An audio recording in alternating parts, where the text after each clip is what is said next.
ये एक छोटी सी हम लोग ऑडियो रिकॉर्डिंग बना रहे हैं जिसमें रिटर्न चैप्टर का मोटा मोटी पूरा कंटेंट डालने का प्रयास है। जीएसटी में कई तरह के रिटर्न होते हैं। In general her supplier, her registered person monthly basis पे GSTR 1 भरता है on 11th of next month. इस GSTR 1 में वो अपनी सारी डिटेल डालता है ऑफ आउटवर्ड सप्लाई। इसमें जो B2B इन्वॉइस है उसकी इन्वॉइस वाइज डिटेल डालता है, और जो B2C इन्वॉइस है यदि वो इंट्रा स्टेट सप्लाई है तो उसकी कॉन्सोलिडेटेड डिटेल डालता है, और यदि वो इंटर स्टेट सप्लाई है और बिल का अमाउंट 2.5 लाख से नीचे तक है या 2.5 लाख तक है तो कॉन्सोलिडेटेड डिटेल डालता है, और यदि बिल का अमाउंट 2.5 लाख से ऊपर है तो फिर वो इन्वॉइस वाइज डिटेल डालता है। जब इन्वॉइस वाइज डिटेल डालता है तो ऐसा कोई मत सोचो कि वो इन्वॉइस को स्कैन करके डालता है, नहीं, इन्वॉइस की डिटेल्स डालता है। और डिस्क्रिप्शन ऑफ गुड्स या डिस्क्रिप्शन ऑफ सर्विस देने की दरकार नहीं है, HSN या SAC से काम हो जाता है। HSN कोड B2B इन्वॉइस में 4 डिजिट तक देना मैंडेटरी है उन लोगों के लिए जिनका टर्नओवर 5 करोड़ तक है, और जिनका टर्नओवर 5 करोड़ से ज़्यादा है उन्हें 6 डिजिट का HSN कोड देना पड़ता है।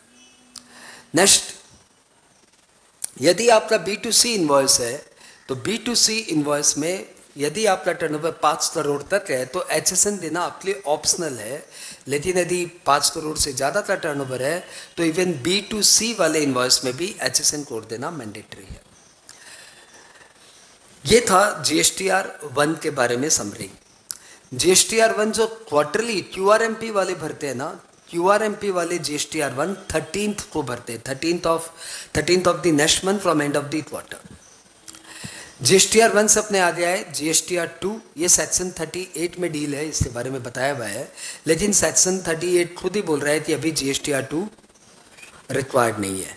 अभी GSTR 2 में आप ITC क्लेम नहीं करते, लिटरली डिपार्टमेंट आपको एक सपोर्ट सिस्टम में GSTR 2B में बता देता है कि आपका इतना ITC हो सकता है। आप ज़्यादा से ज़्यादा जितना GSTR 2B में लिखा हुआ है उतना ही ITC ले सकते हो, उससे ज़्यादा नहीं। ये बोलने की बात है, इस पर अभी आर्ग्यूमेंट चल रहा है कि GSTR 2B में इम्पोर्ट की डिटेल नहीं रहती तो इम्पोर्ट की तो ITC मिलेगी ना, तो वो समझ सकते हो कि GSTR 2B में जितना डिटेल दिया हुआ है वो प्लस जो इम्पोर्ट की आपकी ITC बनती है, RCM की जो आपकी ITC बनती है उतनी आप क्लेम कर लेना। तो 38 मोटा मोटी अभी डिस्कार्डेड सेक्शन है। सेक्शन 39 में GSTR 3B की बातें हैं कि कोई भी बंदा, GSTR 3 तो हट गया मोटा मोटी, GSTR 3B की बात है कि कोई भी बंदा, जो भी रजिस्टर्ड बंदा है, उसको अगले महीने की 20 तारीख तक अपना GSTR 3B भरना है, जिसमें वो अपनी आउटवर्ड सप्लाई की डिटेल बताएगा, समराइज्ड, इनवॉइस वाइज नहीं, समराइज्ड, इनपुट टैक्स क्रेडिट की डिटेल बताएगा, समराइज्ड, और कितना टैक्स पेबल है वो बताएगा, और कितना टैक्स उसने दिया, कैसे दिया, उसकी डिटेल बताएगा। GSTR 3B भरना मैंडेटरी हो गया है, क्योंकि अब ये नियम आ गया कि यदि आप प्रायर मंथ का, लास्ट मंथ का GSTR 3B नहीं भरेंगे तो आप आने वाले महीने का GSTR 1 नहीं भर पाएंगे। यदि आप QRMP स्कीम ऑप्ट किए हुए हो तो जब तक आप लास्ट टैक्स पीरियड का GSTR 3B नहीं भरेंगे तब तक आप कमिंग मंथ में ना तो इन्वॉइस फर्निशिंग फैसिलिटी पोर्टल में जाके कुछ अपलोड कर पाएंगे और न ही आप GSTR 1 भर पाएंगे। तो GSTR 3B मैंडेटरी है, और to be noted GSTR 3B के साथ ही टैक्स दिया जाता है, और GSTR 3B बिना टैक्स पेमेंट के अपलोड नहीं होता। ठीक है, ये थी समराइज डिटेल ऑफ 37, 38, 39 तीन सेक्शन की। अब आप जंप करके चले जाइए सेक्शन 47 में। सेक्शन 47 में डिटेल दिया हुआ है लेट फीस की। तो यदि कोई बंदा अपना रिटर्न टाइमली नहीं भरता है तो उसके ऊपर एक लेट फीस इंपोज होगी। ये लेट फीस थोड़ी डिफरेंट है। नील रिटर्न के लिए लेट फीस है 10 रुपये CGST में, 10 रुपये SGST में, टोटल 20 रुपये। मैक्सिमम लेट फीस नील रिटर्न वालों की हो सकती है 500, 250 CGST एक्ट की, 250 SGST एक्ट की, मैक्सिमम लेट फीस 500। लेकिन यदि आपका नील रिटर्न नहीं है, नॉर्मल रिटर्न है, मतलब डिटेल्स के साथ आपने रिटर्न भरा है, मतलब या तो आपका ITC है या फिर आपका आउटपुट टैक्स लायबिलिटी है, कुछ भी, यदि आपका डेटा है तो वो नील रिटर्न नहीं है। यदि नील रिटर्न नहीं है तो आपकी लेट फीस हो जाएगी CGST एक्ट में 25 रुपये, SGST एक्ट में 25 रुपये, यानी दोनों मिला के 50 रुपये पर डे। लेकिन मैक्सिमम लेट फीस आपकी होगी यदि आपका टर्नओवर 1.5 करोड़ तक है तो 1000 रुपया CGST एक्ट का, 1000 रुपया SGST एक्ट का, मैक्सिमम 2000 रुपया। यदि आपका टर्नओवर 1.5 करोड़ से 5 करोड़ के अंदर है तो मैक्सिमम लेट फीस होगी आपकी 2500 CGST एक्ट की, 2500 SGST एक्ट की, मैक्सिमम 5000। और यदि आपका टर्नओवर 5 करोड़ से ज़्यादा है तो आपकी लेट फीस होगी 5000 CGST एक्ट की, 5000 SGST एक्ट की, मैक्सिमम 10,000। तो दिस वाज अबाउट सेक्शन 47 जो लेट फीस की बात कर रहा है और साथ साथ मैक्सिमम लेट फीस की बात कर रहा है। ध्यान रखिएगा, लेट फीस GSTR 1 के लिए भी लगती है और GSTR 3B के लिए भी लगती है। फिर हमने वापस हम 36, 37, 38, 39, 47 करने के बाद फिर हम लोग आ गए सेक्शन 40 में। सेक्शन 40 डील कर रहा है फर्स्ट रिटर्न का।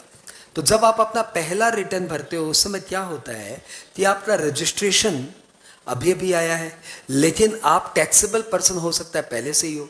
तो जब आप पहला रिटर्न भरेंगे तो the day when you become liable to pay tax and the day when you got your RC, इस पीरियड में आपके पास तो रजिस्ट्रेशन सर्टिफिकेट नहीं था। इस पीरियड की डिटेल भी आप अपने पहले रिटर्न में भर देना। बस इतना ही बोला हुआ है सेक्शन 40 में। सेक्शन 40 से बाहर जाते हैं हम लोग, आ गए सेक्शन 41, 42, 43। ये सेक्शंस अब कोई काम के नहीं है, आप इसे इरेज मार दीजिए, डिलीट मार दीजिए। हम लोग आ गए सेक्शन 44 में। सेक्शन 44 डील कर रहा है एनुअल रिटर्न से। हर एक रजिस्टर्ड बंदे को एनुअल रिटर्न भरना पड़ता है on or before 31 December of next financial year. लेकिन इन लोगों को एनुअल रिटर्न नहीं भरना। किन को? कैजुअल टैक्स पेयर, इनका तो 12 महीना होता ही नहीं है, तो क्या एनुअल रिटर्न भरेंगे? NRTP, इनको एनुअल रिटर्न नहीं भरना। आप समझ सकते हो, जो बंदे सिर्फ TDS काटने के लिए रजिस्ट्रेशन कराए हैं उन्हें एनुअल रिटर्न नहीं भरना। जो बंदे इनपुट सर्विस डिस्ट्रीब्यूटर है उन्हें एनुअल रिटर्न नहीं भरना। और एक और स्पेशल छूट दी हुई है कि OIDRS को भी एनुअल रिटर्न नहीं भरना।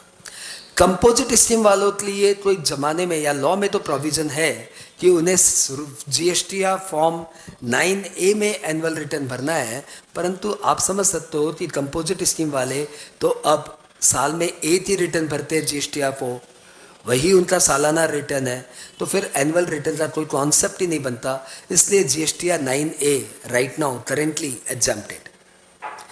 कंक्लूजन यह थी कंपोजिट स्कीम वाले को भी एनुअल रिटर्न नहीं भरना है। आगे बढ़े। इलेक्ट्रॉनिक कॉमर्स ऑपरेटर एक एनुअल स्टेटमेंट सबमिट करते हैं in form GSTR 9B on or before 31 December. Electronic commerce operator 9B, right. उसके अलावा जो एनुअल रिटर्न भर रहे हैं यदि उनका turnover, aggregate turnover of the current financial year exceeds 5 crore तो उन्हें अपना एक रिकंसिलेशन स्टेटमेंट सबमिट करना है। पहले तो ये रिकंसिलेशन स्टेटमेंट CA-CMA के सर्टिफिकेट की दरकार थी, अब सेल्फ सर्टिफाइड रिकंसिलेशन स्टेटमेंट भरना है जिनको जिनका aggregate annual turnover current financial year का 5 करोड़ से ज़्यादा हो। ये रिटर्न जाएगा फॉर्म 9C में।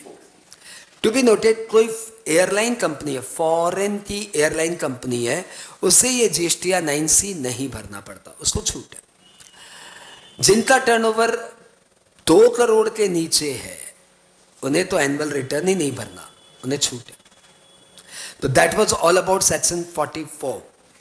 हम लोग आगे बढ़ रहे हैं, we are moving to section 45, final return. यदि कोई बंदे ने रजिस्ट्रेशन कैंसिलेशन के लिए अप्लाई किया या किसी भी कारण से उसका रजिस्ट्रेशन कैंसिल हो गया, तो जैसे ही उसका रजिस्ट्रेशन कैंसिल हुआ वहां से 3 महीने के अंदर वो अपना एक फाइनल रिटर्न भरेगा इन फॉर्म GSTR 10।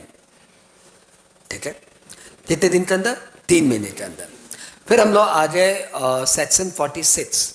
जिन लोगों ने अपना रिटर्न नहीं भरा उन लोगों के पास पोर्टल के द्वारा ऑटो एक मेल जाएगा कि आपने एनुअल रिटर्न नहीं भरा है, आपको 15 दिन के अंदर अपना रिटर्न भरना है।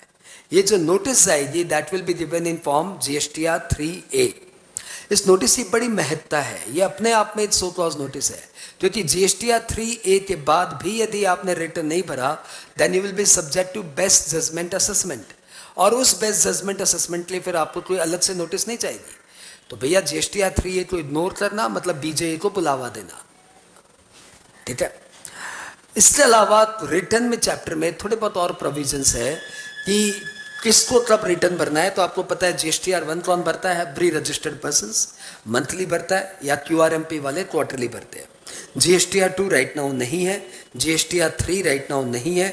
जीएसटीआर 3 ये मैंने आपको बता दिया, ये नोटिस जो आती है ना नहीं रिटर्न भरने पे, वो जीएसटीआर 3 में आती है। जीएसटीआर 3 भी मैंने आपको बता दिया कि ये अपना मेन रिटर्न है, ये अपने 20 तारीख को भरते हैं। क्यूआरएमपी वाले रिटर्न 22 या 24 तारीख को भरते हैं। जीएसटीआर 3 भी में हम अपनी आउटवर्ड सप्लाई इनवर्ड सप्लाई की डिटेल बताते हैं, टैक्स पे करते हैं, तो ये जीएसटी का मेन रिटर्न है जीएसटीआर 3 भी। कुछ लोग बोलते हैं ये तो स्टेटमेंट है, ये रिटर्न का है। तो भैया कोर्ट, गुजरात हाई कोर्ट ने इस जीएसटीआर 3 को रिटर्न बोल दिया, दिस इज अ रिटर्न, तो ये रिटर्न ही है। जीएसटीआर 4 में कंपोजिट स्कीम वाले रिटर्न भरते हैं, ये साल में एक बार रिटर्न भरते हैं, और ये रिटर्न भरते हैं 30 अप्रैल ऑफ नेक्स्ट फाइनेंशियल ईयर। ये क्वार्टरली पेमेंट करते हैं, अगले क्वार्टर के एंड से 18 तारीख को कंपोजिट स्कीम वाले पे करते हैं, लेकिन रिटर्न ये साल का एक भरते हैं अगले फाइनेंशियल ईयर की 30 अप्रैल को। जीएसटीआर 5 में एनआरटीपी अपना रिटर्न भरता है। To be noted, casual tax payer तो जीएसटीआर 1 एंड जीएसटीआर 3 भी भरता है, परंतु एनआरटीपी अलग से रिटर्न भरता है जीएसटीआर 5। क्यों? क्योंकि उसको आईटीसी नहीं मिलती, वो अलग प्राणी है, कैजुअल टैक्स पेयर जैसा थोड़ी है। तो जीएसटीआर 5 में एनआरटीपी वाले रिटर्न भरते हैं तब तक अगले महीने की 20 तारीख तक, या फिर यदि उनका रजिस्ट्रेशन कैंसिल हो गया है, मतलब रजिस्ट्रेशन खत्म हो गया है, तो जैसे उनका रजिस्ट्रेशन खत्म हुआ उस डेट से 7 डेज विच एवरेज अर्लियर हटा।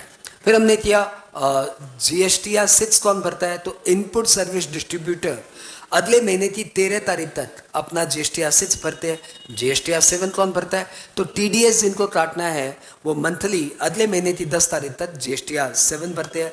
जीएसटीआर 8 कौन भरता है?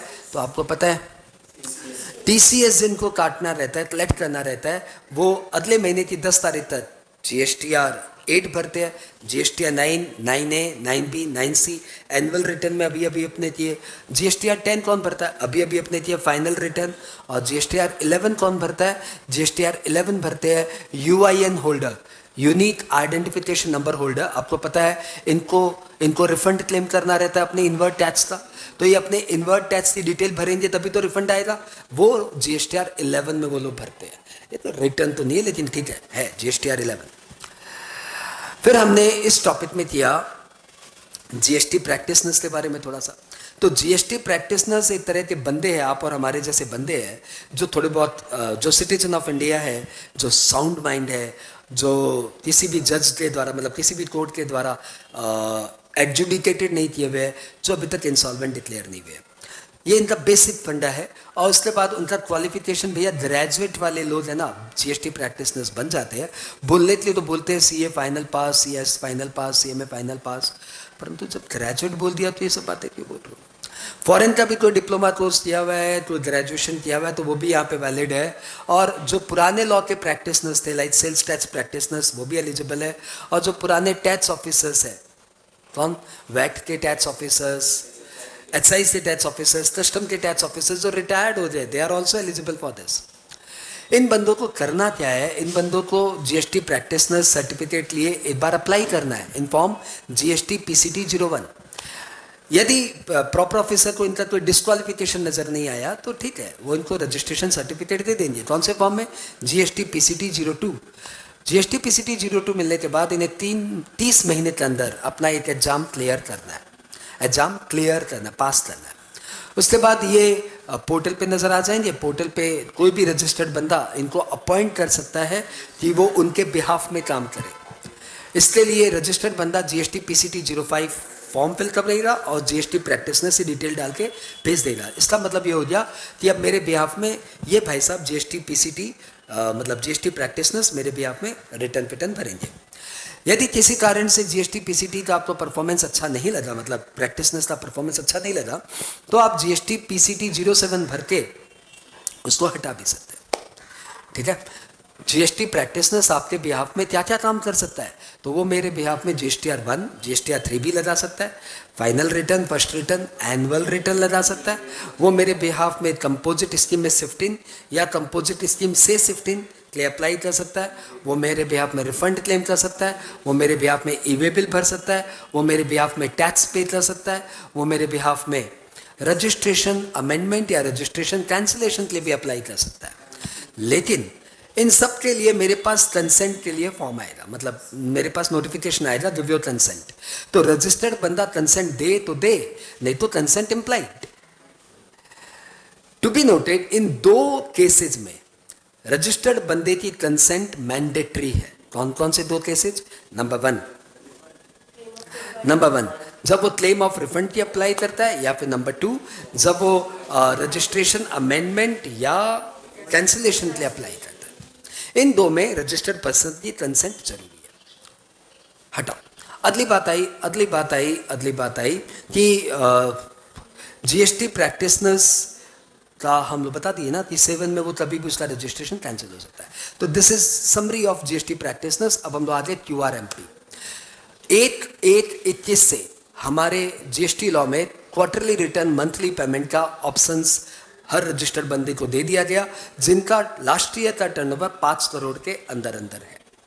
तो आपके पोर्टल पे ही आपको नजर आ जाएगा whether you are qualified for QRMP और नॉट, क्योंकि पोर्टल में जो आपका लास्ट ईयर का टर्नओवर है ना, लास्ट ईयर का aggregate annual turnover as per portal है, वहीं से वो लोग निकालेंगे और आपको बता देंगे यू आर एलिजिबल और नॉट एलिजिबल। यदि आप एलिजिबल है QRMP के लिए तो आप चाहे तो ऑप्ट कर सकते हैं। यदि आप ऑप्ट करेंगे तो आपको क्वार्टरली GSTR 1 भरना है 13 तारीख तक, और क्वार्टरली आपको GSTR 3 भी भरना है 22 या 24 तारीख तक। 22 तारीख तक साउथ वेस्ट वाले भरते हैं, साउथ वेस्ट ऑफ इंडिया वाले जो स्टेट है वो 22 तारीख तक भरते हैं, और नॉर्थ ईस्ट वाले जो स्टेट है वो 24 तारीख तक भरते हैं। मैं बंगाल से हूँ तो मैं बोलता हूँ हम लोग 24 तारीख को भरते हैं, तो बस आपको ध्यान रख जाएगा हम लोग 24 को, तो फिर नीचे वाले 22 को। ठीक है, ओके। उसके बाद हम लोग बात करें तो ये जो QRMP वाले हैं ना, ये भले ही क्वार्टरली रिटर्न भरते हैं GSTR 1 और GSTR 3 भी, लेकिन ये पेमेंट तो मंथली करते हैं। इसके लिए इनको मंथली एक पेमेंट चालान जनरेट करना पड़ता है, और वो पेमेंट चालान के थ्रू ये 25 तारीख तक अपने पहले मंथ का और 25 तारीख तक अपने सेकेंड मंथ का पेमेंट कर देते हैं, 25th ऑफ नेक्स्ट मंथ। तो सपोज अप्रैल मई जून का मैं QRMP में हूँ, क्वार्टरली में हूँ, तो अप्रैल का पेमेंट मैं 25 मई को करूँगा, मई का पेमेंट 25 जून को करूँगा, और जून का पेमेंट अपने GSTR 3B के साथ करूँगा। ठीक है, उसके बाद हमने किया कि QRMP आप चाहे तो GSTN वाइज भी ले सकते हो। मतलब सपोज मेरी 4 ब्रांचेज है तो मैं 2 GSTN मतलब 2 ब्रांचेज में QRMP ले लिया और 2 ब्रांचेज में मंथली ले लिया, तो yes this is allowed, not a problem. QRMP में आपको मैंने भी वही बोला, साउथ वेस्ट 22, नॉर्थ ईस्ट 24। मैं कलकत्ता का हूँ, मैं बंगाल में हूँ, मैं बंगाल नॉर्थ ईस्ट वाले पोर्शन में मैं 24 तारीख को रिटर्न भरता हूँ। अरे हाँ ठीक है, आगे बढ़ते। फिर हमने किया कि अरे मैं ले आऊँगा भाई, तू मैं ले आऊँगा, मैंने भी वही बोला, तू चिंता मत कर, तुम और हम एक ही बात सोच रहे। आगे बढ़े तो फिर हमने आगे क्या किया, आगे हमने किया कि ये जो क्वार्टरली रिटर्न मंथली पेमेंट वाले हैं ना, इनको एक ऑप्शन और दिया गया है, इनवॉइस फर्निशिंग फैसिलिटी। ये भी ऑप्शनल है, चाहो तो भरो चाहो तो नहीं भरो। इनवॉइस फर्निशिंग फैसिलिटी में ये बंदे इस मंथ के जिस इनवॉइस का सामने वाले को इनको ITC मंथली दिलाना है, उन इनवॉइस का डिटेल्स अगले महीने की 1 तारीख से 13 तारीख के बीच में डिटेल डाल सकते हैं।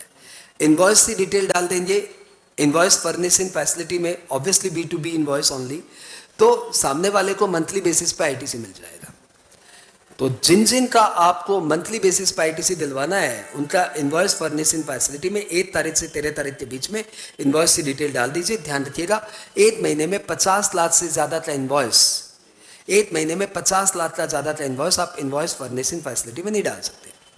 तो पहले 2 महीने में आपको इनवॉइस फर्निशिंग फैसिलिटी यूज करना चाहिए, और तीसरे महीने में तो आप रिटर्न ही भरेंगे, तो GSTR 1 लगेगा, तो फिर इनवॉइस फर्निशिंग फैसिलिटी की तीसरे महीने की दरकार नहीं है। जो भी आप इनवॉइस फर्निशिंग फैसिलिटी पोर्टल पे डालेंगे वो आपके GSTR 1 में ऑटो पॉपुलेट हो जाएगा, तो आपको दोबारा फिल करने की दरकार नहीं है। हटाइए। फिर हमने इसमें किया कि ये QRMP स्कीम हम ऑप्ट कब तक कर सकते हैं। तो भैया आपके प्रेसिडिंग क्वार्टर के सेकेंड मंथ की पहली डेट से लेके करेंट क्वार्टर की 1 मंथ की लास्ट डेट तक इस पीरियड में आप क्यूआरएमपी के लिए अप्लाई कर सकते हैं। परंतु ध्यान रखिएगा, क्यूआरएमपी अप्लाई करते समय आपका कोई भी रिटर्न ओवर ड्यू नहीं होना चाहिए। ओवर ड्यू नहीं होना चाहिए मतलब उसकी ड्यू डेट जा चुकी है, अभी तक आपने रिटर्न नहीं भरा, ऐसा नहीं होना चाहिए। ठीक है, क्यूआरएमपी स्कीम ऑप्शनल, आप ईयर टू ईयर डेफिनेटली इसको चेंज कर सकते हो, कोई इशू नहीं है। That was about QRMP. मुझे लगता है कि ये रिटर्न चैप्टर की काफ़ी अच्छी समरी थी। ठीक है, कुछ और बचा तो इसमें और टैग कर लेना।